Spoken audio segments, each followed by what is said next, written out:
السلام علیکم ورحمۃ اللہ وبرکاتہ۔ بسم اللہ الرحمن الرحیم، صلی اللہ علیہ وسلم۔ میری کتاب 51 سے مضمون انعمت علیہم سے ایک اقتباس۔ جب شروع میں 381 جا کر میں ہلکا پھلکا ہو جاتا تھا تو میرے ذہن میں اس کی نفسیاتی توجہ یہ آتی تھی کہ کیونکہ میں شدید انزائٹی کا شکار ہوں تو ماحول بدلنے اور توجہ اپنے گھر کے حالات سے ہٹنے کی وجہ سے میں ایزی ہو جاتا ہوں، اور مزید یہ کہ گھر میں کھانے کو کچھ نہیں ملتا، یہاں میں خوب کھاتا پیتا ہوں تو اس لیے ریلیکس رہتا ہوں۔ لیکن پھر میں نے یہ محترم شیخ صاحب سے بار بار سنا کہ ادب کے دائرے میں رہ کے مجھے آزما لو۔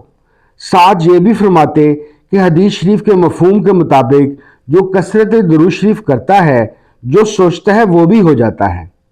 میں نے اپنے محترم شیخ صاحب کے پاس جانے کے 2 سالوں میں ان گنت بار ان دونوں کو آزمایا ہے۔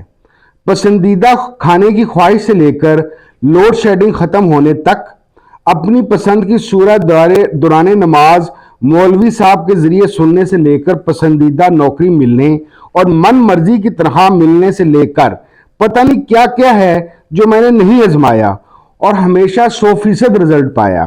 جی ایسے میرا فلسفہ نفسیات محترم شیخ صاحب کے سامنے فیل ہو گیا۔